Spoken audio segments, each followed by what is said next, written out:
$49,800. That's what's sitting in an old retirement account right now, doing one quiet thing, buying tiny slices of companies you'll never visit.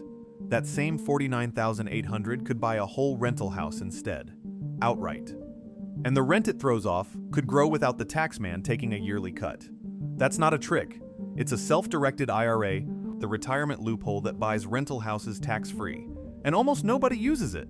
By one count, fewer than 2,000 of these real estate purchases happened across the whole country in a recent year. We'll get to the one careless move that can wipe out the entire account. But first, where that money has really been hiding. Here's what nobody told me when I left my old job. The money in that company 401k didn't go anywhere. It just sat there. I'm Dan. I own my house. I've never bought a rental. But I had this old account from a job I walked away from years ago. And like most people, I parked it and completely forgot about it. Then one afternoon I actually logged in and looked. Tens of thousands of dollars of my own money. Real money. And it was locked inside a box that only let it buy paper. Stocks. Bonds. Some target date fund I never even picked. I remember thinking, that's enough to buy a whole cheap house in half the country. So why is it stuck buying mutual funds? I don't understand. Quick and honest line first, because real estate is regulated and I am not your attorney. This is educational, not legal or tax advice. And these rules vary by situation, so confirm everything with a licensed professional before you move a single dollar. With that out of the way, let me walk you through the move that changes what that money is even allowed to own. Picture your retirement money as cash inside a box. The box is the wrapper. A normal IRA at a big brokerage is a box with a rule taped to the lid. You can only buy things that trade on a market. Stocks, funds, paper. A self-directed IRA is the exact same kind of retirement account. Same tax rules, same contribution limits. Just a different box. One whose lid says you can also buy real estate, private property, an actual house with an actual roof and an actual tenant. That swap from the paper-only box into the real asset box is the whole game. I call it the wrapper swap, and it matters because of what it is not. You are not finding new money. You are not saving harder. You already have the money. You've just been holding it in the wrong wrapper this whole time. So why doesn't everyone do this? Honestly, because the big brokerages don't make money when your account buys a house, so they never mention it. But the option is very real. Equity Trust, the largest of these custodians, holds billions in alternative assets for everyday investors. Tens of thousands of regular people quietly own rental houses inside their retirement accounts right now. Go read the real estate forums on a site like BiggerPockets, and you'll find them talking about it. This isn't some gray area scheme. It's a normal account type that almost nobody told you existed. So how does the money actually move? Let's follow $1 all the way through it. Step 1. You open a self-directed IRA with a custodian that allows real estate. These are specialized companies, not your big box brokerage. The names you'll hear are Equity Trust, plus IRA Financial, IRAR, and UDirect.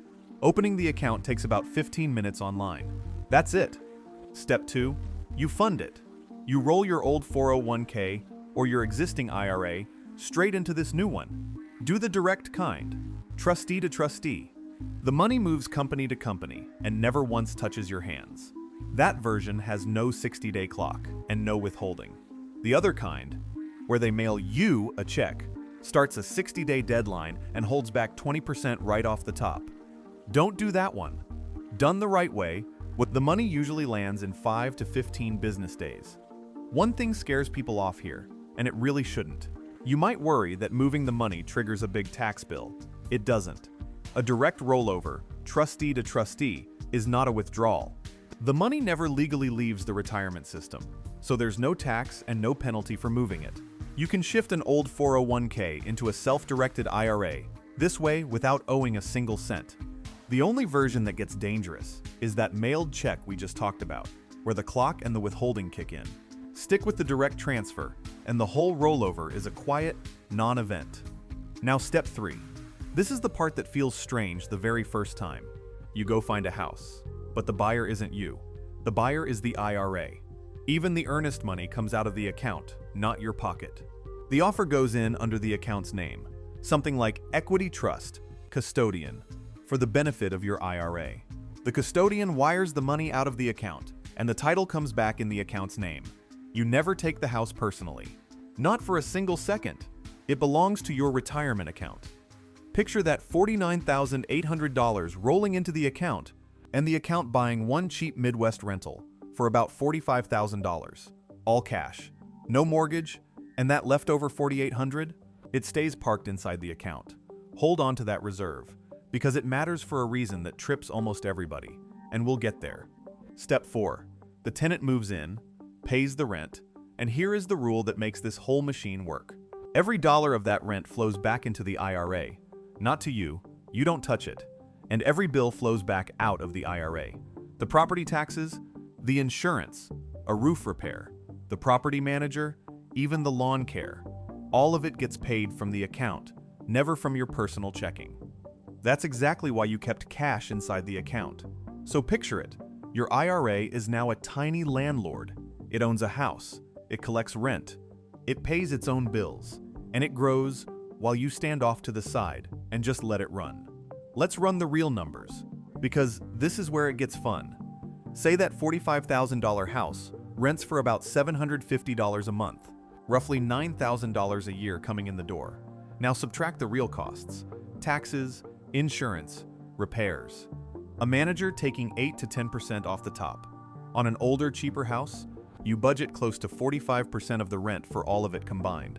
What's left over is around $5,000 a year, net. So on $45,000 deployed, what return is that? About 11%. Every single year, and it's sheltered. For a sanity check, the custodians report that residential rentals held inside these accounts average right around 10.6%. So 11 isn't some fantasy number. It is dead center of the road. Now watch what happens when you stop spending that rent and let it stack inside the account instead. Because here's the quiet magic. That $5,000 a year doesn't leave. It piles up inside the IRA, tax sheltered, year after year. 5 years in, you've got roughly $25,000 of collected rent sitting in there, on top of the house. 10 years in, that's around $50,000, enough to go buy a second cheap house, all cash, inside the same account. The first house quietly bought the next one, and you never added a dime of new money. That is the engine. One boring rental funding the down payment on the next, except there's no down payment, because it's all cash. Now, about the kind of house we're even talking about. Nothing fancy. A boring, solid little rental in a steady market. A modest single-family home. Maybe a small duplex. The kind of place that rents easily and doesn't need a gut renovation. And not a fixer-upper, by the way. Because remember, the rehab money has to come from the account too, and one big surprise repair can drain your reserve fast. So inside an IRA, the sweet spot is a house that's already livable, or close to it. Turnkey, or one small cosmetic fix. You want a quiet tenant and a quiet roof, not a project that bleeds the account dry. Now here is the part that made me actually sit up. Traditional, or Roth. In a traditional self-directed IRA, the rent and the gains grow tax-deferred. No tax now. You pay ordinary income tax later, when you pull the money out in retirement. But in a Roth version, you already paid the tax on the way in, so the rent grows tax-free. And when that house eventually sells, the gain is tax-free too. Forever. Think about what that does on a real house. Say the $45,000 house could climb to roughly $135,000 over 20 years. The way cheap houses sometimes do over a long stretch. That's a $90,000 gain. In a Roth, how much does the IRS take? None of it. Zero. In a regular taxable account, that same $90,000 gets hit with capital gains tax. And the rent gets taxed every single year along the way. Same house, same tenant. Wildly different ending, decided entirely by which wrapper you chose at the start. For a long, slow buy and hold like a cheap rental, the Roth version is the sweet spot. Because the asset most likely to balloon over 20 years is exactly the one you want growing tax-free. The toilet breaks on a Saturday. What you do in the next 10 minutes either keeps your tax-free landlord alive or blows it up. So let's talk about the one careless move I keep promising you. The IRS draws a hard line around something called a prohibited transaction. Why do they care so much? Because the tax break only exists for your retirement self, not for present-day you. So they forbid you from quietly enjoying the asset early. The rule is easy to say and brutal if you cross it. You and certain family members cannot personally benefit from or touch this property. You can't live in it, your kids can't live in it, even if they pay full market rent. Your parents can't live in it either. You cannot swing a hammer on it yourself, because doing your own repairs counts as pumping free labor into your own IRA. You can't pay yourself to manage it. You can't buy it from your own parents and rent it back to them. You can't pledge it as collateral on a personal loan. And here is the one that catches good, honest people every time. That Saturday toilet. You think, I'll just pay the $400 plumber out of my own checking and pay myself back later. Do not! That one move, paying a property bill personally, can disqualify the entire account. So how do you stay safe? Here's the fix. And honestly, it's simple once you see it. Treat this house like it belongs to a total stranger. Because legally, it does. It belongs to your retirement account. Not to you. Hire an unrelated third-party property manager. Not your brother, not your kid. Pay every bill from the IRA. And keep that cash reserve inside the account, the $4,800 we left in. So there is always money in there to pay the Saturday plumber without you ever reaching for your own wallet.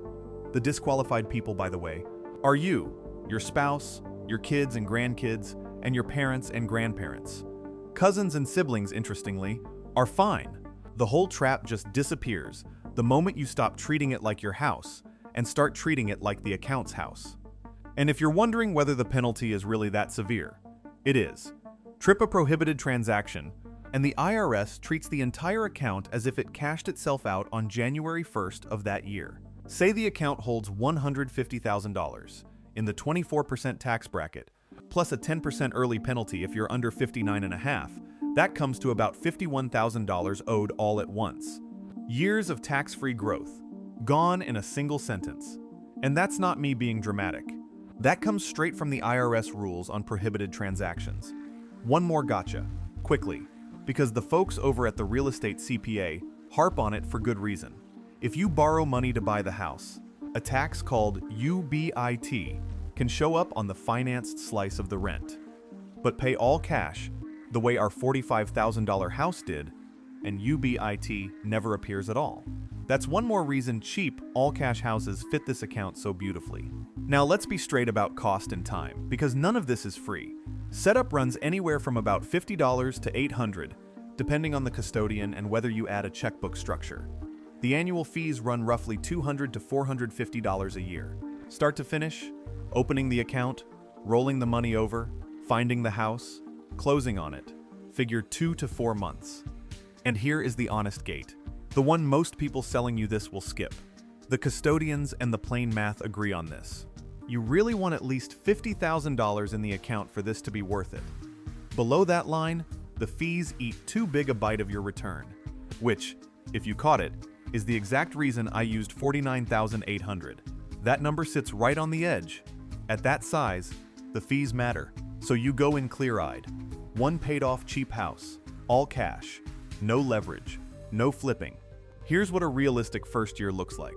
Month 1, you open the account and start the rollover. By month 2, the cash has landed, and you're making offers on houses in a steady little rental market. Month 3 or 4, you close, and the title comes back in the account's name. A few weeks after that, a tenant is in, and the first rent check hits the IRA instead of your mailbox. Slow, sure, but notice that every single step is just boring paperwork and patience. None of it is rocket science. None of it requires you to be some genius investor. It requires you to follow the rules and not get cute. So who is this actually for?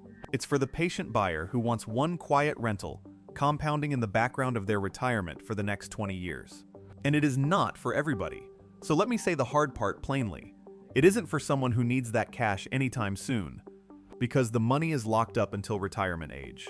It is not for someone who wants to do their own repairs and be hands-on, because you legally can't. And it is not for someone who wants to wheel and deal and flip houses fast, because active flipping inside one of these can trigger that same tax mess. If that is you, this is not your move, and that is completely fine. Knowing it's not for you is worth the price of admission too. But picture the person it was built for. Someone maybe 15 years out from retirement, with an old account they'd half forgotten, who loves the idea of a paid-off rental house quietly waiting for them when they finally stop working. They don't want to be a hands-on landlord. They don't want a side hustle. They just want one real, physical asset doing its job in the background while the stock market does whatever the stock market is going to do. If that sounds like you, keep listening, because the last piece decides how you actually set this up. One last fork in the road, the one I promised. Most people start with the custodian handling every transaction. You ask, they wire. It's simple, and it's cheaper to begin with. The other option is a checkbook IRA, where your account owns a small company and you write the checks yourself. For speed, it costs more up front, often around $800 to set up, plus that yearly fee, and it only earns its keep if you're doing a lot of transactions. For one cheap rental, the plain custodian version is plenty. Start simple. You can always graduate later, so step all the way back and look at the whole picture. You didn't earn one new dollar. You took the same old retirement money you already had, sitting there bored, and you swapped the wrapper around it. From a paper-only box into one that owns a real house. The wrapper swap. That one house pays you around $5,000 a year, and inside a Roth, none of it is taxed, ever.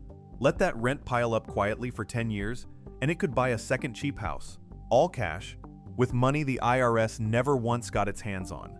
And in 20 years, if that first house roughly tripled the way cheap houses sometimes have over a long hold, the gain alone could be tens of thousands of dollars, tax-free, sitting on top of every rent check you ever collected.